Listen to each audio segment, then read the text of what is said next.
Akati kaba kannatema so tekaba kannalonda bw'atyo omukyala mukulu owa Honorable Kasolo akakasizza bajjabe okuli Dr. Aisha Kasolo wamu ne Princess Amira akatambi weekali maasawo luno ddo oluyidde lwambuka olutalo lwafulufiga wamu ne Honorable Nammere beerangidde bisongovu omuli n'ebyokwagala simpoke era takomyoko n'amulangira okwagala abasajja abasiiwufu era ye ali kilaasi ndala nnyo bannange bingi ebyogeddwa nga bwe mugendo biraba mu maasawo mugamba mutya mwasibye mutya bantu bange kansubire nti muli bulungi ba mikwano ng'enkola yaffe mbasaba video no mujimpe like era nensaba gwe wenna atanaba kusubscribinga wano ku Suvia News Extra nti mukwano subscribinga era onyigene mu notification bell mesuwanga byonna byemba nteekayo wano ku Suvia News Extra. Suvi Airport Pickup and Transport Service bannange bantu bange tukola ku byentambula byonna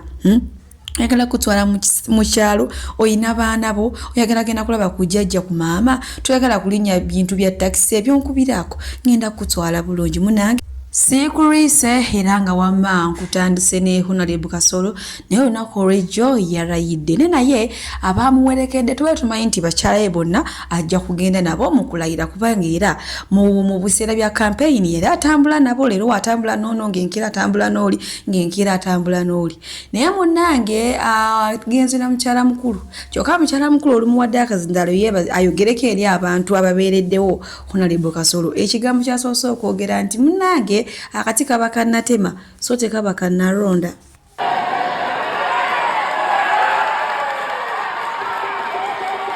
Mwebale kwagala mwami wange nange mwebale kunjagala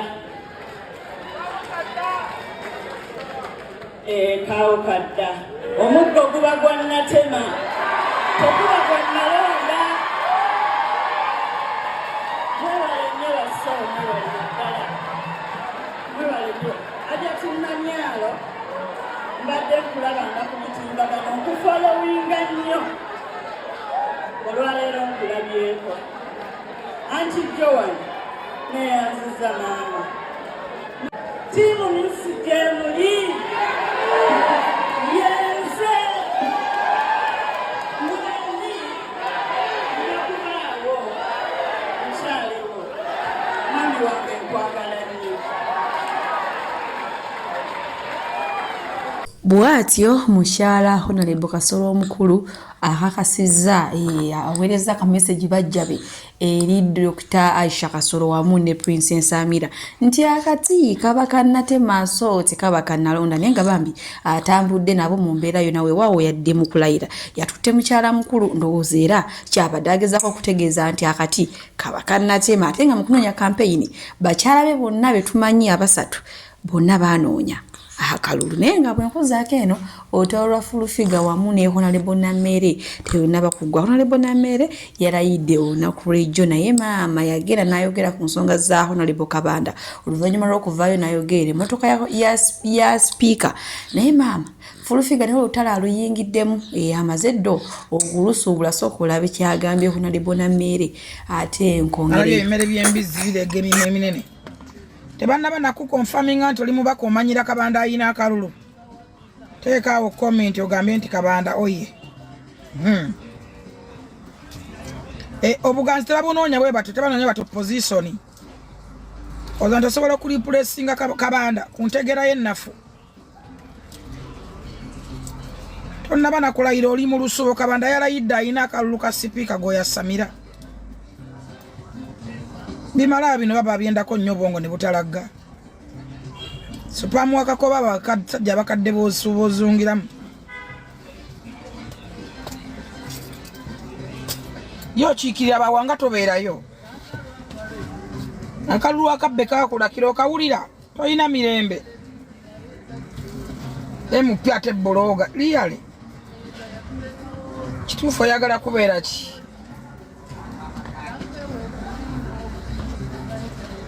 Suvi Airport Pickup and Transport Service bakasitoma baffe abalungi nyongera okubajjukiza nti emiwendo gyo twagisaliddeko ddala nga woolabaawo ate nsiiba nti bagamba nti bookinga Suvi Airport Pickup and Transport Service mukwano nze siseererako ddala oyagala kugenda mu kyalo oyagala kukima mu kyalo oyagala genda ku pate oyagala genda ku birthday oyagala kulya ku zizo kiki oyagala okulya oyagala kunona ku kisaawe oyagala kutwala ku kisaawe bookinga Suvi Airport Pickup and Transport Service ate badiyale wojja nongamba munange byajala Suvi sente zonna zirabye naye ekyamazima siziwezaawo nja kusalirako oba okitegeera kati sogwe wenna atanaba ku bookinga Suvi Airport Pickup and Transport Service onongojja n'akusalira nako olinze ekimukwano bookinga Suvi tweyongere Honorable Namere naye yalayidde olunaku lw'ejjo naye munnange nga mumanyi naye teyeri antama addiza afrofiga omuliro naye amugambye nti nga bwe yamaze okulayira eno ye vidiyo yokka gy'asembye okumukolera mbu kubanga ye tayina budde bw'abasiru bannange omukyalo ono naye akatambi ngenda kubanga nkaberekerako mu maaso awo ono weewaawo bulijjo furufiga ne Namere balina obutakkaanyi twalabako emabegako awo we baamukuba furufiga n'agendako naye ku kitanda naye kati Honorable Namere yavuddeyo n'atangaza emmotoka ya Speaker Anita Amongi enfuna gye yagifunamu ebadde yogeza abantu obwama oli yagimuwa ku mazaalibwa ago batugiyite birthday naye kati ya Honorable Kabanda emmotoka eno bingi ebyayogiddwa nga we nabaleeteddeko obutambi obwasoose emabegako awo naye maama Namere kyakoze furufiga amugambye gwe tonsuluwalirako oyagala obusajja obusiiwuufu ono wavuddeyo ogamba abantu mbu wali ompangira Kasolo simanya nti naye bingi byayogedde era ng'agambye nti Kabanda mulamu wa furufiga mbu kuba furufiga bawa Simpoke nti ate Simpoke yasiiwuuka nti ate ne Honorable Kabanda naye yasiiwuuka mbu kati abo furufiga ze grade zagenderamu naye nti ate Namere mukwano yetabira na basajja basiiwuufu ye lwaki mbyogera nga akatambi kalina maaso wano namwe mbyerabireko tweyongereyo gwe gufuulufiga gubizibwe kimafuuluma zifuulumbizi obukazi ogwajjula sitaani gufaanana sitaani gubinga kibizi ate gwakula bubi guwunya bubi guwunyanga kivundu ate sitaani n'akuteekamu obutima okusingayo obubi you are nothing gufuulufiga ndiwo kutraumatizinga ne bwowulira linnya lyange okugumuka mutulu n'okwebaka omirampeke za tulu because of Namere traumatizing you ojja kubeera mu depression mpaka olunaku lwoli esonyiwa nani kakati Kabanda yakutumye nti ojja ogambe Namere ebyo ebintu ebyekisiru wali oyagala gundi akwane wali oyagala Kabanda akwane Kabanda afaanana Simpoke bwetona nti Kabanda afaanana bbaawo Simpoke gwe wakwata n'ozaalamu akabizi n'osiba bbaawo Simpoke yafaanana Kabanda eyo levoyo akatwe ka chapati bebafaanagana infact kateekawo ebifaananyi awo manyi Huzayoli yabeera mu social media zange wengamba nti kati teekawo ebisimanyi bulungi bwe babikola teekawo ekifaananyi awo gwe tukalaba nga kafaanana Simpoke ka Kabanda simanya kalamuko kakutumye nti genda otandika okulumba Honorable Namere busimanya wali weekwanira Kabanda simanya Kabanda yali please omuntu abadde mu parliament kisanja kiramba ne ku ssente zonna zabbye even before he went to parliament naye ng'akyafaanananga mukene nganze mwagaza ki please nina papito wange I am a one man woman I don't do man I do a man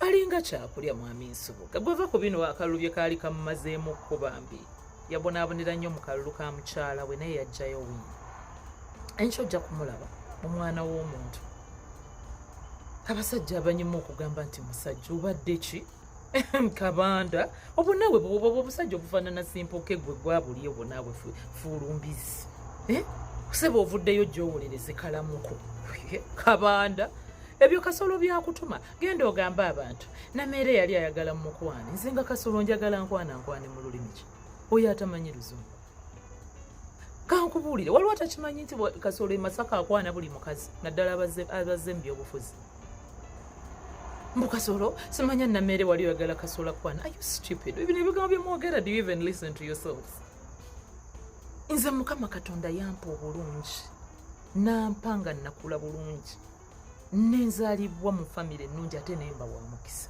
ate nemba mugagga ku mutima ate nemba wa mazima tewali reason yonna lwaki mba nekwanira omusajja kuba n'abankwana bangi nnyo unyomba nengoba nenfulumya nembulookinga ku masimu nenkoowa ne bwenkyusa simu era bazinoonya ne bazifuna kakati ate nga lwaki nekwanira Kasolo abayina amagezi bakimanyi because ali so much into black magic bwakwana abakazi naddala ab'ebyobufuzi abayagala kubbako mukisa. Of course for abamu nga Namere asooka okukwana ng'omusajja omulala because I mean Namere is pretty you know naye nga ati ne hidden agenda endala kuba kukubbako mukisa shining star kujibba nze nabuuka mangu ndi muteeketeeke. President Museveni yatandika okundera n'okutuguluminga politically nga tuli mu university NRM University chapter nga tutumira abasajja ab'obuvunaanyizibwa nga Honorable Moses Byaruhanga nga ba Honorable Mukulu. President n'atubuusa ti bw'oba mukyala n'oteekuuma ogenda kugaba eddoboozi lyo ogenda kugaba future yo. My friend, ze nzijemu abo. I look like a woman because I'm pretty and all, but I reason like a man.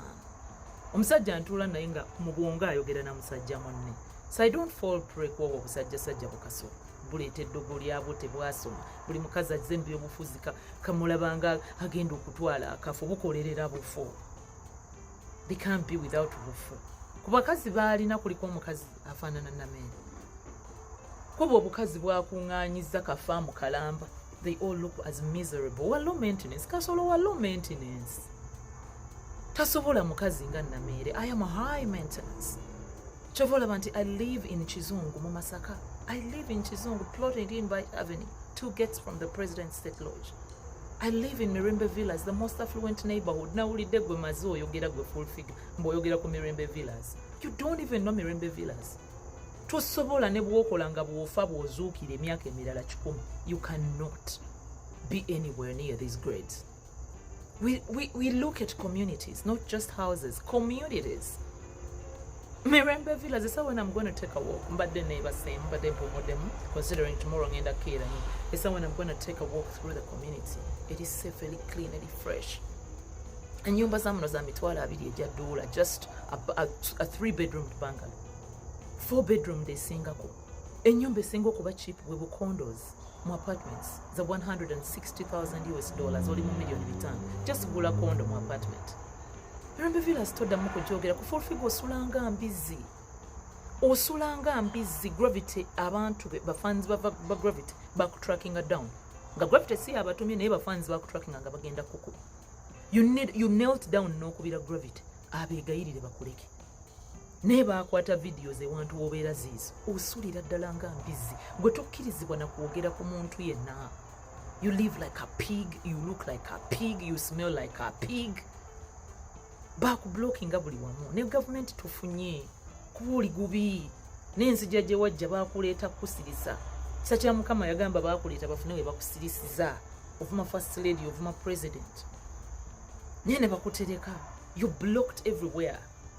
Oliwo kwekoza ofuna bubuloga ne bukugoberera ne weesitamya kumpi n'abakulu buli gwoviira jayo Soviet ng'awandula obawunyira.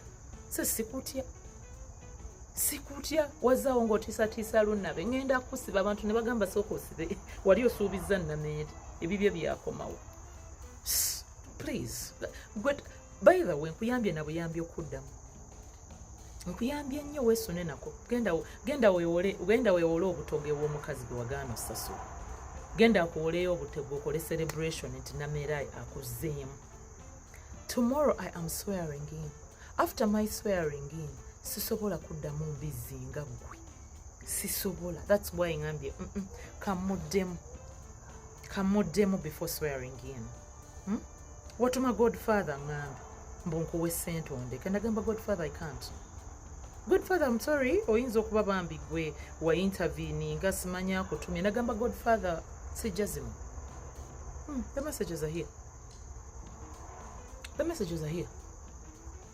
The messages are there. Namagamba sisobola kuzimu. Nagana. Nagamba let's finalize. This is Godfather.